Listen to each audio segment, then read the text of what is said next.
พอดีครบเนาะครบฮะโอเคได้ขอบใจกันไปฝากเด็กน้อยตัวมุมนี่บอกเลยว่าทุกคนบ่ได้เคยเห็นเนาะในช่องไปนอกจากช่องเบาคูนี่เนาะมาบ้านนี้ขนมเนี่ยดูเนี่ยกินไปเด้อผู้ใดอยากกินขนมไปเอาขนมอยู่ลุมไปพอยังเฮ้ยเปียกแล้วคอยเอาขนมบ้านนี้แบ่งกันเด้อเอาสบายดีโดยสบายดีเกาะนะสบายดีเนาะสบายดีเบิร์ดสุขคนเดิมทางนั้นยังกินเขาว่าทั้งนั้นคนนี้แล้วเขาบอกไม่เดี๋ยวนี้ไปตัดคอน้ำเขาแม่เนาะไปตัดเขาน้ำบอกเขาทำจะตัดทุกอย่างตัวเองอยากกินอยากอาบแล้วอ่ะตัดอยู่ใช่อือวันนี่ยูเทิงฮะอยู่เทิงพูดบนดินเห็นบ่เป็นบนอะไรพอนาพอเขาเอาระบายน้ำมันเขาเห็ดนาอ๋อ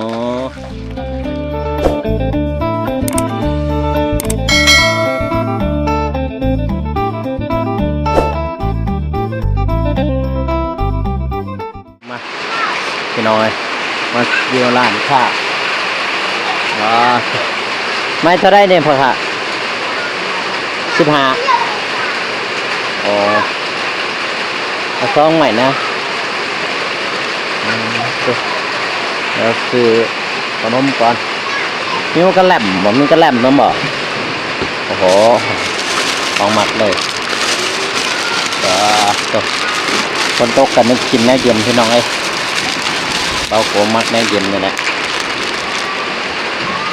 เอาตัวนี้นำเลยบัดไข่นี่เด้เท่าไหร่3,000บ่ต้มแล้วบ่ต้มแล้ว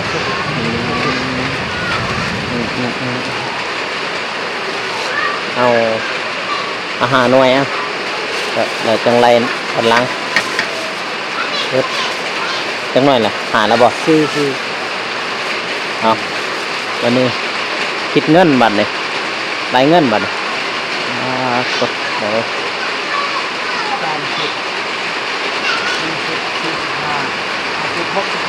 60,000บ่คืออันนี้ให้น้องซาลี่พี่น้องเลยเนาะคือไปตอนเพิ่นเพราะว่าแม่เพิ่นมาพี่น้องเลยเพราะว่าแม่เพิ่นมาแต่เวียงเพิ่นเนาะนี่แหละบ้านน้องซาลี่เด้อพี่น้องเด้อฝนตกเนาะฝนยังตกอยู่เดี๋ยวกินกระแลมก่อนเนาะนั่งกินกระแลมก่อนบ่ไหวขอบใจเด้อนั่งก่อนฝนตกทางนี้แล้วเนาะไปเขื่อนเนาะเนาะโอ้เป็นทางไปเขื่อนนั่งก่อนพี่น้องเลยคนกระตกอยู่นี่กินกระดำ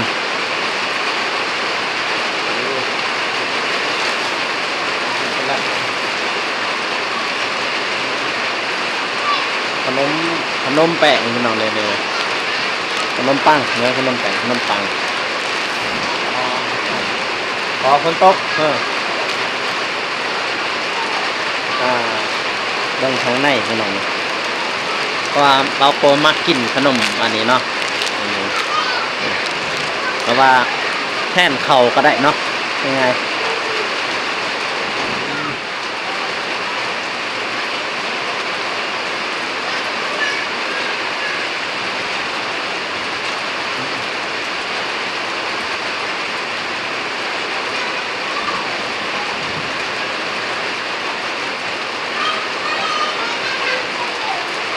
บัตรละเก้ายูนิเทล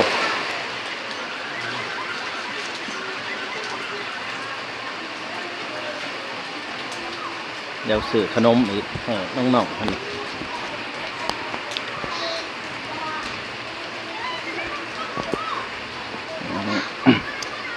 ตัวนี้จักพันเนี่ยบ่ตัวนี้จักพัน2,100บ่ตัวนี้เด้2บ่ตัวได้น้อให้เด็กหน่อยน้อ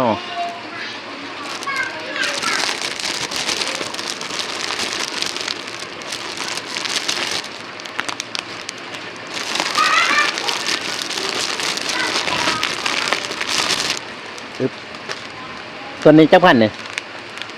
ทอง ซองบอก2468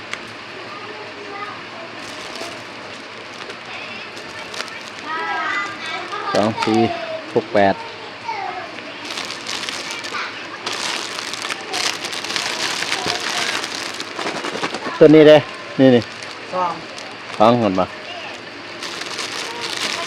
เช้าของไงมันได้20,000เลย4 6 8 12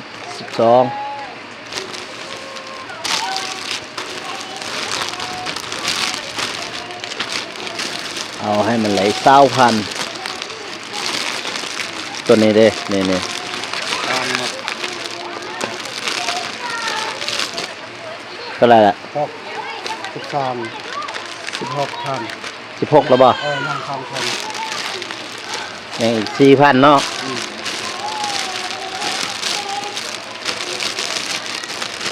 ตัวนี้ได้2บ่เลย3นี่เด้ ทอง อ๋อ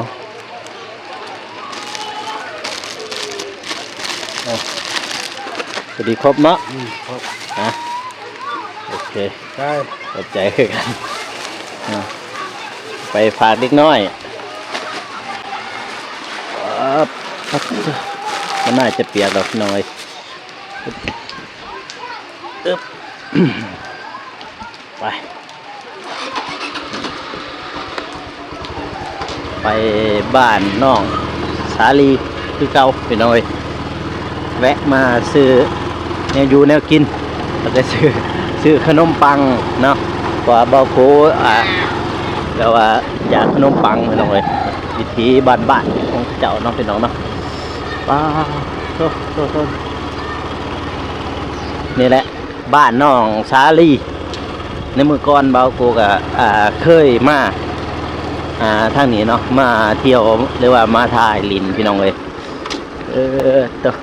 มุมนี้บอกเลยว่าทุกคนบ่ได้เคยเห็นเนาะในช่องไฟนอกจากช่องเบาโกนี่เนาะตัวฝนตกเด้อพี่น้องเด้อทางนี้นี่ก็แบบเราอยู่เขาเจ้าเนาะพี่น้องเนาะตัวพี่อันนี้ก็เป็นห่วยเด้อพี่น้องเด้อห่วยแล้วก็ขามขวาเล็กยังคักแน่โดนเติบแล้วพี่น้องเอ้ยขวาเล็กนี่อันนี้เป็นห้องเฮียนเด้อพี่น้องนี่เป็นห้องเฮียนเนาะห้องเฮียนประถมตั้งแต่ป .1 ฮอดป .5 พุ่นแหละห้องเฮียนบ้านทงไวเมืองท่าแตงเนาะแขวงไส้กรองพี่น้องเอ้ยทุกเบิ่งผู้เบิ่งตาหลังจากที่ว่าพ้นเศร้าตกพี่น้องเอ้ยอาจจะมีงานนี่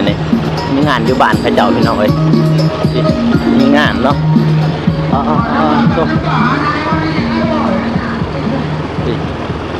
นี่แหละมุมที่ว่าทุกคนบ่ท่านได้เคยเห็นเนาะมาถ่ายให้พี่ให้น้องได้เบิ่งเนาะ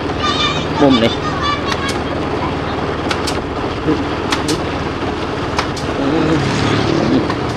อันนี้ก็เป็นห้วยอีกหนึ่งห้วยพี่น้องเอ้ยห้วยที่บ้านน้องเซรี่ที่ว่าเฮาไปตักน้ำหรือว่าไปหาป่าเลยพี่น้องเอ้ยมานี่แหละเส้นทางเข้าไปเนาะคือไปพี่น้องเอ้ยเข้ามาบัดนี้มาพี่เปียกคือกันเลยพี่น้องเด้อทางนี้เปียกคือกันเนี่ยโอ้อยากหนาวเลยเนาะจะน่าไว้FCไว้อีกมาเป็นทางเขาจะยานมืนเลยโอ้ตายจะยานมืนหน่อยเนาะเส้นทางเข้าบ้านหนองชาลีไป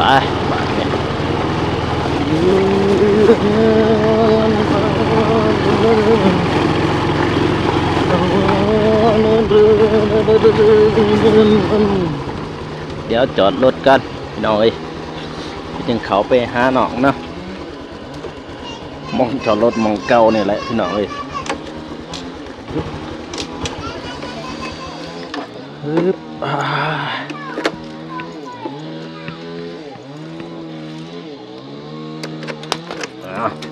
เดี๋ยวเอาขนมปังเฮาปะอยู่เบาะก่อนเดี๋ยวจึงเอาขนมไปแจกให้น้องๆเพราะว่า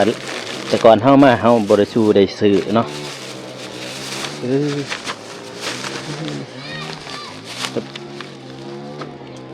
ไปโอ้เปียกบ่ได้มาบ้านนี้ซื้อแนวอยู่แนวกินพี่น้องก็น่าว่า FC ว่าอีกเด้เห็นเบาโคท้ายทางหลังก็คิดฮอดแต่เบาเมฆเพิ่นน่ะเห็นเพราะเอาเป็นอย่างอีกเลยบอรถก็ได้พี่อะไรบังแห้งเนี่ยได้เลยอึ๊บโอเคมาบ้านนี้ขนมเนี่ยดูเนี่ยกินไปเด้อผู้ใดอยากกินขนมไปเอาขนมอยู่ลุมไปมาขนมเลยไปตัวนี้บ้านน้องชาลีอยู่ลุมเป็นไรเป็นน้องเลยปาดโถสีมันจะมั่วแน่เดี๋ยวเสร็จกล่องกันนิดนึงโอเคมีนะอยู่นะกินพี่น้องเลยกับขนมอุ้ยไปตกจอดหามันจะตกจังสิเตี้ยโอ้ยหนาวหลังจากฝนตกมาอีกพี่น้องเลยฝนตกเปียกคึมห้ำพอยังเฮ้ยเปียกแล้วคอยเอาขนมมาเนี่ยแบ่งกันเด้อเอาสบายดี โดยสบายดีเกาะนะสบายดีเนาะสบายดีเบิร์ดสุขคนเดิน ทางนั้นยังกินเขาว่าทั้งนั้นโดยมีขนมแบ่งกันโลดบ้านนี่ขนมไปซื้ออยู่ในบาทนั่นแหละไปซื้ออยู่ห่างอยู่ทางในก็มันดังกบป่าว่าได้ขนมเราอันนี้นี่พอกันยังบ่พอยังบ่บ้านนี่ลองมาใช้ถือเป็นกินข้าวได้ยังกินข้าวซองก้นหันไอ้กับน้องได้ยังกินข้าวเม็ดเลยเป็นตีกันนะว่าซองก้นให้ขนมซองก้นเดี๋ยวเธอจะน่าให้ยอดเนื้อบ่ได้ขนมตัวตกขึ้นหน่อยฟังนี่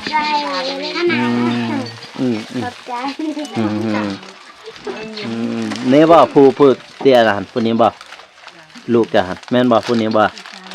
แม่นบ่คนนี้แล้วเขาบอกไม่เดี๋ยวนี้ไปตัดคอน้ำเขาแม่นบ่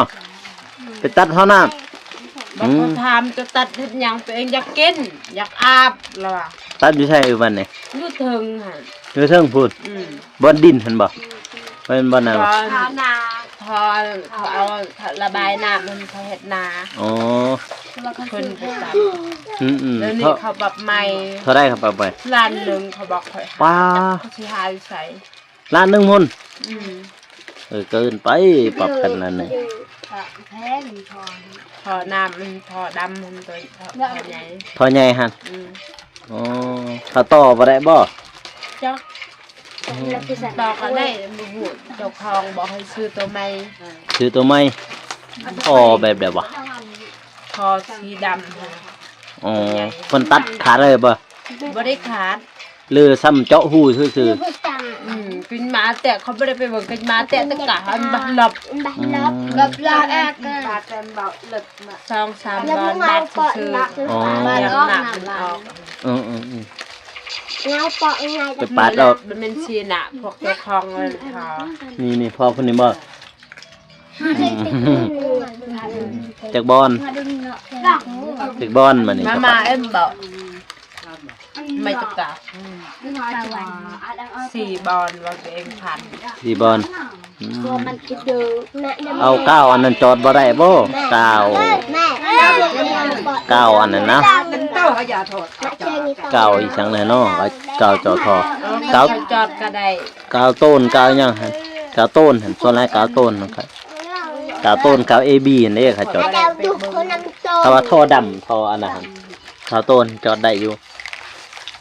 มันจะอยู่เลยกาวต้นนะเห็นกาวต้นเขาจอดอยู่ทอนก็เคยจอดอยู่พอบ่ให้มันหัวหั่นดีกว่าซื้อใหม่จะบ่ได้ไปเบิ่งบ่ บอกเคยยังมาทันได้ไปเบิ่งเพราะว่าตั้งแต่ลงมา มื้อได้ผลฟันมื้อได้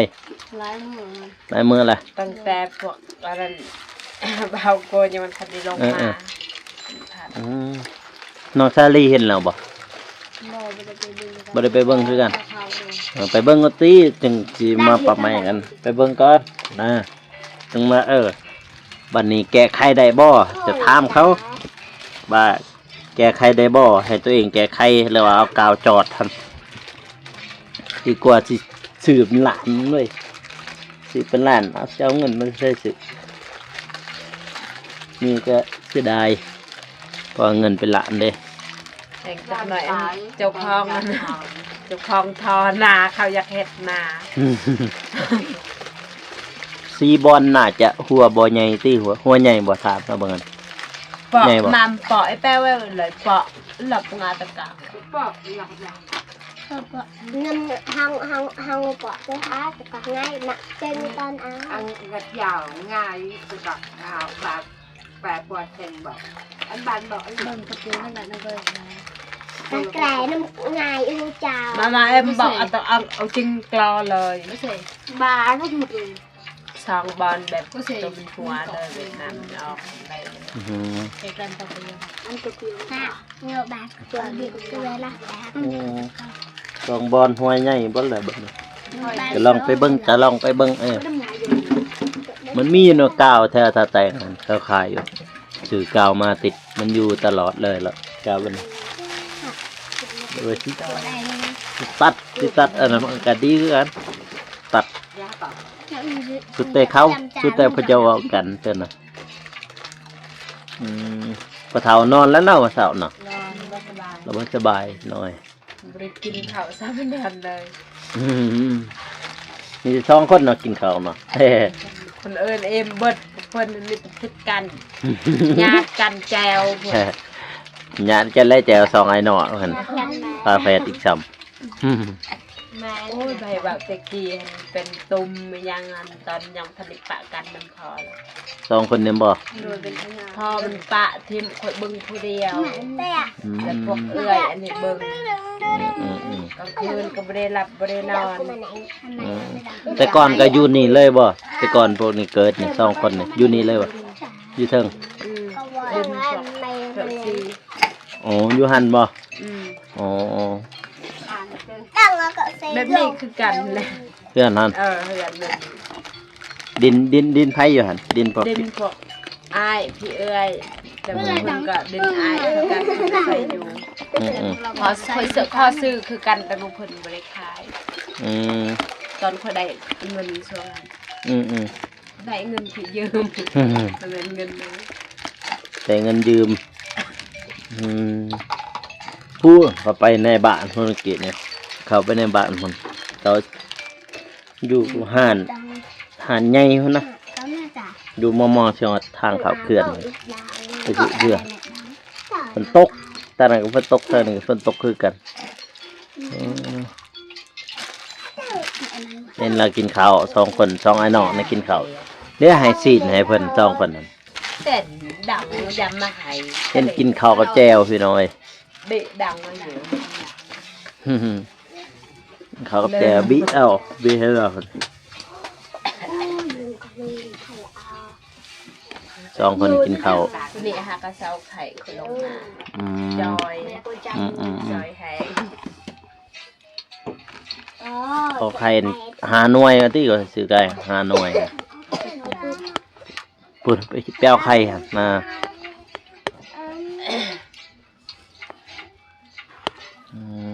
ได้ไข่แล้วบัดนี้บัดนี้ทางนั้นไปจะบ่จักสิเฮ็ดแล้วทางนั้นเนาะอันนั้นดินตัวนั้นบ่จักสิบอกคือกันถ้าเบิ่งแต่พอเท่าอันเลยมันตัวใดอีกแบบสิว่า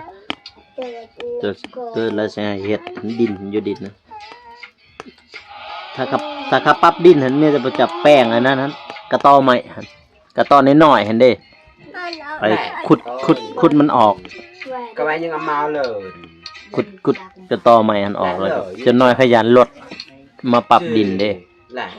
เขาสิปรับดินเนี่ยเพื่อจะ มาอยู่เตะแล้วไม่หนอก มันมีกระตอน้อยๆหัน ก็ไม่ มันไม่มี จะ ซ น้ อ อย งแล้ว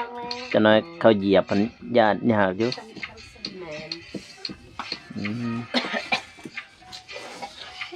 ไม่ได้กินมันอยู่13 ดูเลยมันเขาน้องเอ้ย ไปยืม เขาพอดีไปแข่งคนเลยทางนั้นอยากไปเบิ่งคือเคยเขาอยู่2-3 เทื่อทางบ้านนี่เคยไปตอนนั้นนะก่อนสิมาทางนี้ เคยเขาไปลินไปถ่ายคลิปดอก 50ปลาย หวังนะครับ มีสันแล้วบัดนี้กลับด้วยบัดนี้พุ่นเลยไปเฮือนน้องเดิมพุ่นละสิลงไว้ทางนั้น ได้ทางนั้นแล้วก็จึงออกเมื่อมันเอากลับก่อนเด้อโอ้ยโดย เดินทาง ไปก็เดินน้องซาลี่ โดยเดินทางก่อนค่ะ ปอดไปพี่น้องเอ้ยกลับเดินทางเอ้า2 คนนี่คือจอบกันเลยอยู่ บ่าวสาวบ่โทษพี่น้อยฝนเศร้าตกแล้วเนาะแต่ว่าเบิ่งชุ่มเย็นเนาะบ่ชุ่มเย็นเบ้อทางไหนนี่วันนี้บ้าวโกกับสีขอโตวลาไปก่อนพี่น้องเอ้ยพุ่นเลยกลับไปทางบ้านน้องเดิมเนาะถ้าเบิ่งสิไปดอกบ่เบิ่งทางนั้นก็มืดครึ้มอยู่หั่นถ้าฝนตกก็ไปบ่ได้ก็บ่ได้ไปก็สิกลับเมื่อท่าแตงเนาะแล้วว่าสิเมื่อบ้านพุ่นเลยเฮาก็บ่ฮู้เนาะพี่น้องเนาะเพราะว่ายังเบิ่งอันนี้สภาพอากาศเดี๋ยวเพราะว่าทางนั้นยันฝนตกพี่น้องเอ้ยโซเนาะพี่แหละหมองจอดรถเฮาวันนี้มันหิมะคนเดียวพี่น้องเอ้ยโอเคคลิปนี้ก็พาโกก็สิจบไปเพียงเท่านี้เนาะพ่อแม่พี่น้องเนาะก็อย่าลืมฝากกดไลค์กดติดตามเนาะเพื่อเป็นกำลังใจให้เบาโกเนี่ยเด้อพ่อแม่พี่น้องเอ้ยสำหรับคลิปนี้ก็กล่าวคำว่าสบายดีพี่น้องแล้วเจอกัน EP ต่อไปเนาะบ๊ายบาย